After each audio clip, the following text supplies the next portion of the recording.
साथियों नमस्कार। साथियों आज एक बड़ी खबर के साथ, ऐसी खबर जो आपको सोचने के लिए मजबूर कर देगी। साथियों आज 8वें केंद्रीय वेतन आयोग को लेकर कुछ आंकड़े आप लोगों के सामने रख रहा हूं। आपके रोंगटे खड़े हो जाएंगे।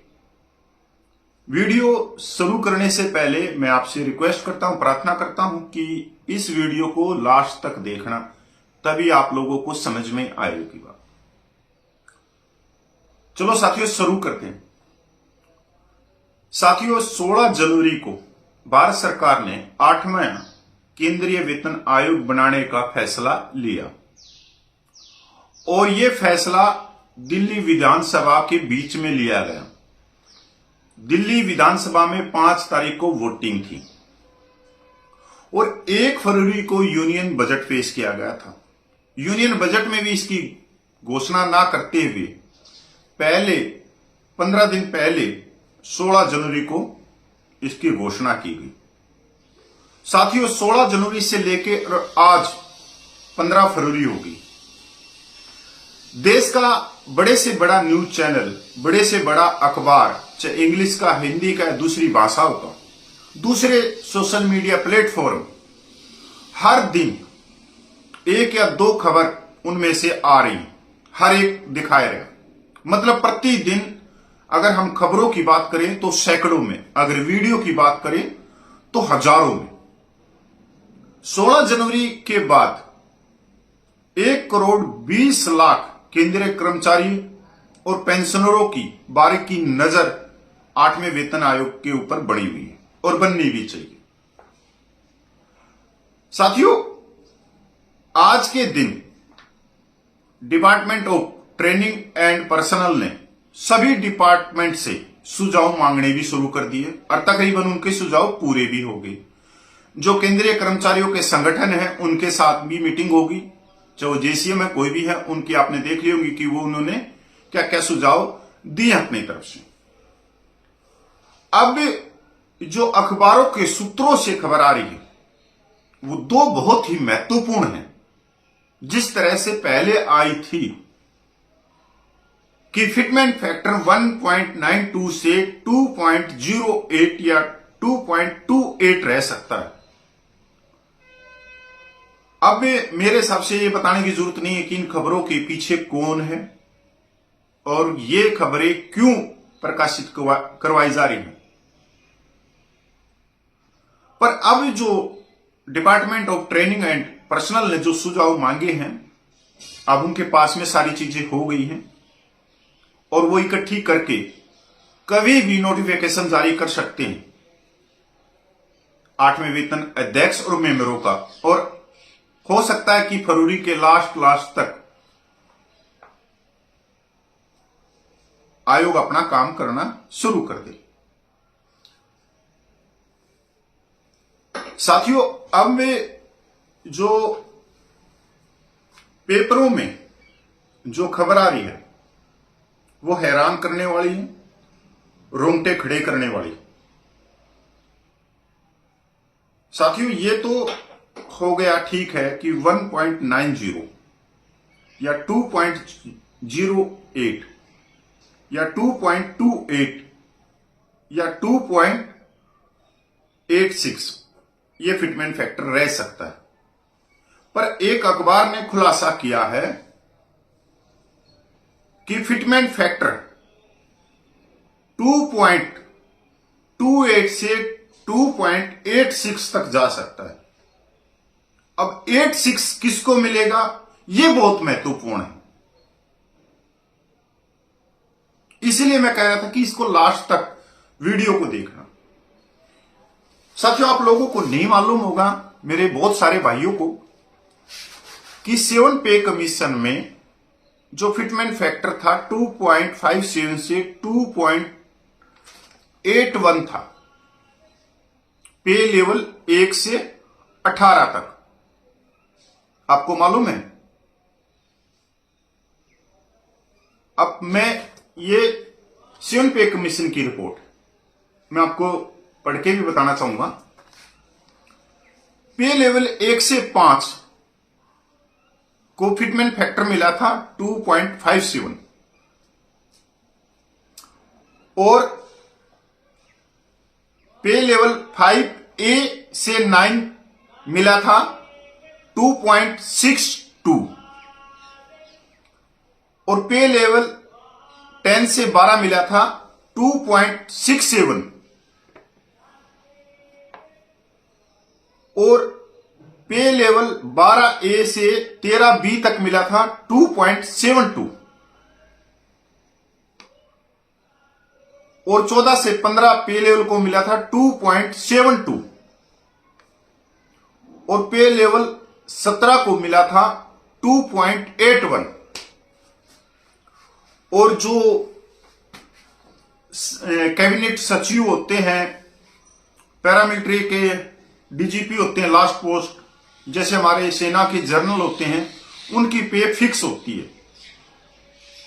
तो उनको जो उनकी पे फिक्स की गई वो की गई 2.5 लाख। अब जो अखबारों में जो खबर आई है, क्योंकि अखबार बड़े ही सातिर तरीके से इनके पीछे होता है कोई ना कोई, जो ये प्रकाशित करवाई जाती हैं खबरें, या ये अपने सूत्रों से भी निकाल लेते हैं, पर अपने सूत्रों से आज के दिन जो भारत की मीडिया है वो अपना कर्तव्य नहीं निभा रही। एक तरह से वो गुणगान महिमा मंडप में लगी हुई है, एक सरकार की उसी में लगी रहती है, वही चीजें दिखाती रहती है, आजकल वो सवाल नहीं पूछती। तो मेरे को लग रहा है कि ये जो खबर आई है ये इसके पीछे कोई ना कोई है, कि जो अखबार बोल रहा है कि 2.28 से नीचे या 2.28 फिक्स ये पे लेवल रहेगा 1 से 5 तक। तो इनकी जो बढ़ोतरी होगी वो तो सिर्फ 5-6 हजार रुपये की होगी।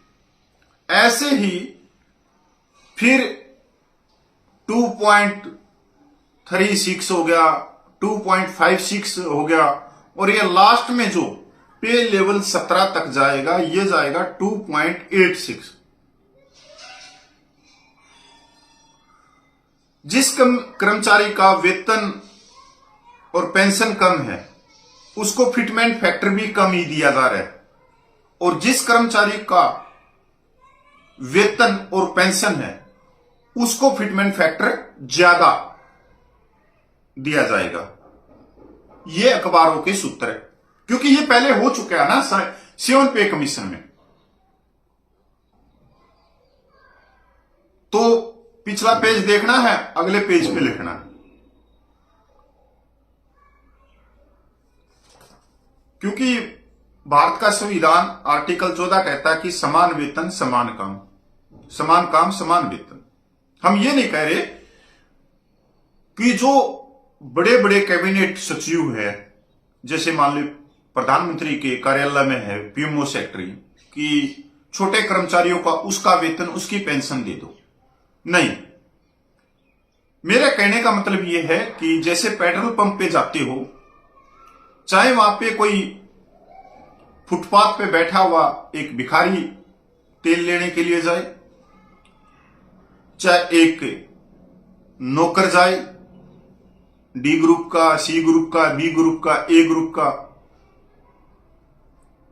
या कोई भाई हमारा कोई पुलिस का सिपाही जाए, कोई सेना का सिपाही जाए, या कोई सफाई कर्मचारी जाए, या फिर प्रधानमंत्री कार्यालय में बैठे पीएमओ सेक्रेटरी जाए, भाई उनको एक रेट से पेट्रोल डीजल मिलेगा। सभी के लिए जो पेट्रोल डीजल है एक रेट में ही मिलेगा।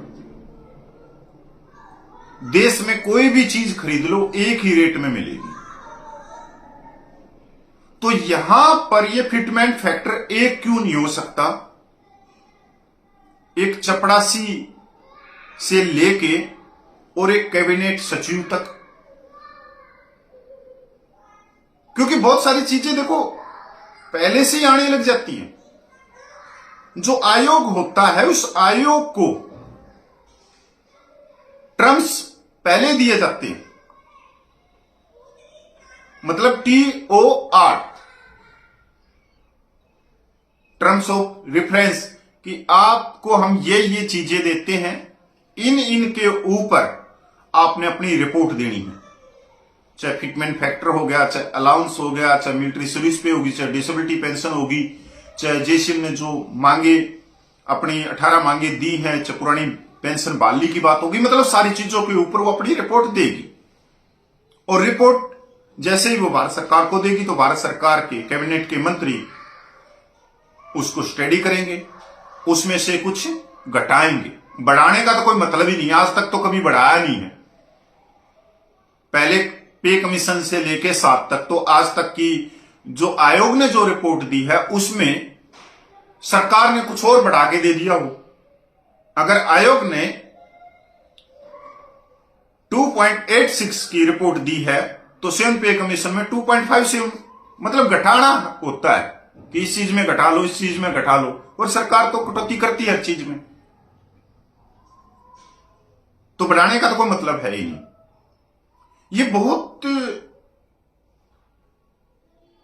ऐसी चीज है जो ये अखबार में आई है कि ये मतलब चौकन्ना करने वाली खबर है।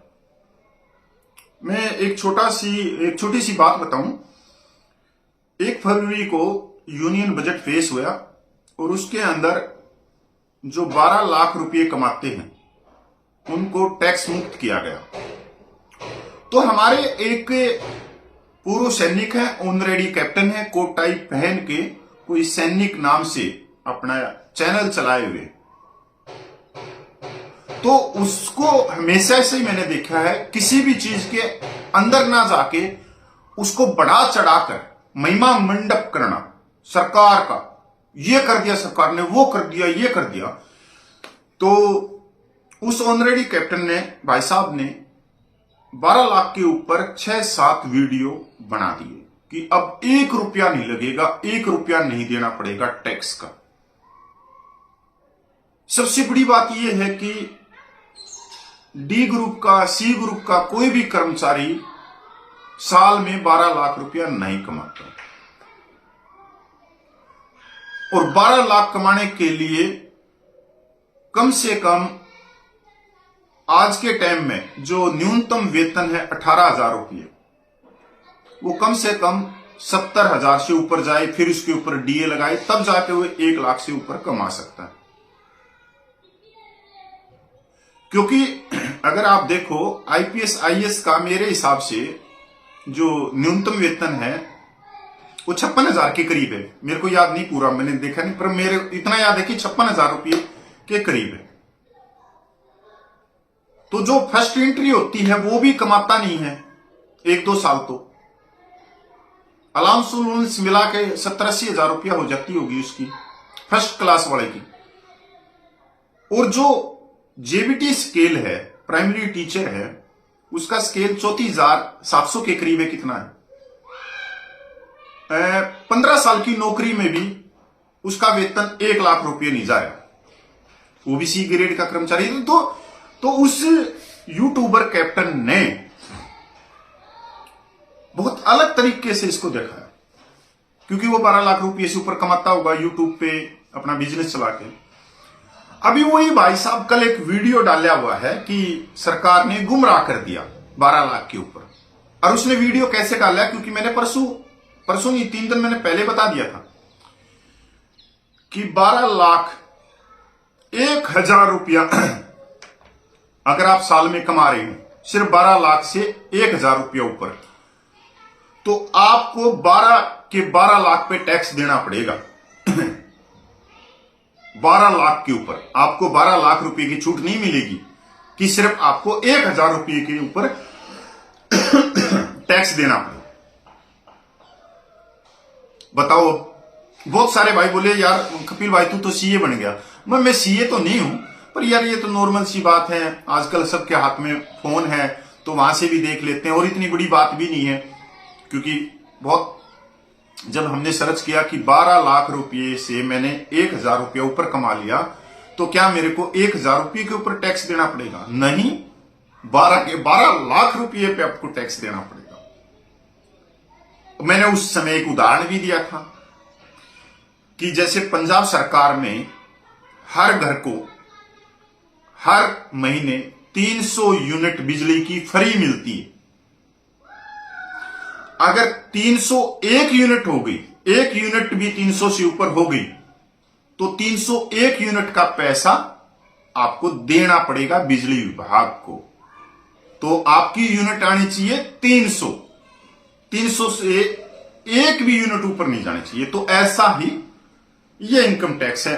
अब मैंने कल उसका वीडियो देखा, कल वो सरकार की आलोचना कर रहा है। 4 दिन तक बगैर खाए, बगैर नहाए, बगैर पानी पिए हुए सरकार के कसीदे पढ़ रहा था। 12 लाख 12 लाख 12 लाख। और मैंने हमेशा से ही, मैं क्योंकि मेरा कर्म, मेरा कर्तव्य, मेरा धर्म यही कहता है कि कभी भी हो, किसी भी चीज में जो भी सरकार लेके आई है, पहले तो उसकी खूबियां देखो, फिर उन खूबियों से उनकी कमियां निकालना शुरू करो। क्योंकि जो भी कानून बनता है वो एसी कमरों में बनता है। कहां पे बनता है? एसी कमरों में। और वो लागू कहां पे होता है? जो गांव देहात कि ऐसे ऐसे गांव हैं जहां अभी तक बिजली भी नहीं गई होगी, जहां सड़क भी नहीं होगी, पीने का पानी भी नहीं होगा। डिस्ट्रिक्ट से कम 70-80 किलोमीटर देहात में गांव होंगे। उनको मैं जब उनको देखता हूं, इमेजिंग करता हूं, क्या उन तक ये भारत सरकार की कोई कानून है, उनका कोई भला कर रहा है, उनको इस योजना से कोई फायदा मिल रहा है, तो आपको सारी चीजें समझ में आ जाती। तो ये कोट टाई वाले वो एसी कमरों में बैठे हुए, ऐसा नहीं कि ये कोट टाई मैं नहीं पहन सकता क्योंकि 150 रुपये का कोट आएगी, 25 रुपये की टाई आएगी और मैं भी पहन के बकवास करने लग जाऊं, कसीदे पढ़ने लग जाऊं, उसका कोई अर्थ नहीं है। क्योंकि उनके पास में कोट टाई है, हमारे पास में आप लोगों का प्रेम प्यार आशीर्वाद है, तो हम अपने स्टडी करते हैं, उन चीजों को बारीकी से देखते हैं और ये सीधे कोट टाई पहन लेते हैं। अब मेरे को कोई चीज पकड़ने के लिए 6-6, 7-7 घंटे तक ऐसे आंखें मसलनी पड़ती हैं, लैपटॉप पे बैठा रहता हूं, बीच में कोई चाय पी ली, अब मैं फिर उस चीज को बताने के लिए कोट टाई पहन सकता हूं। थक ही जाते हैं कि अभी मैं आया, टी शर्ट पहन रखी थी आपके पास में। तो ये मेरी 8वें वेतन आयोग को लेकर एक बड़ी खबर थी, क्योंकि अभी तक आप मेरे को 11-12 सालों से जानते हो, तो मैंने सटीक जानकारी आप तक पहुंचाने की कोशिश की, बहुत सोच विचार कर। एक भी जानकारी आज तक हमारी तो फैल हुई नहीं है, आज तक भी एक भी नहीं, क्योंकि वो सच्चाई है। हम 10 जगह पे देख के आप लोगों तक लेके आते हैं। आपको ये, अगर मेरा वीडियो, मेरा मैसेज आपको अच्छा लगा हो तो भाई कृपया करके इसको दूसरे जो हमारे सोशल मीडिया के ग्रुप है, हमारे पूर्व सैनिक भाई हैं, उन तक ये पहुंचे। और पहुंचाने का अर्थ ये है कि मिलिट्री सर्विस पे डिसेबिलिटी पेंशन, और ये 2 महत्वपूर्ण मुद्दे हैं। अगर ये सोल्व हो जाते हैं तो आपको 2.86 से भी ज्यादा फायदा मिलिट्री सर्विस पे से होगा। अगर आज मिलिट्री सर्विस पे 15,500 इक्वल हो जाती है तो सीधा सीधा 7,500 रुपये का फायदा। बताओ भाई, 7,500 रुपये का, और वो बेसिक में जुड़ता है। अब उस 7,500 पर फिटमेंट फैक्टर आप ज्यादा नहीं तो 1.90 भी मान लो।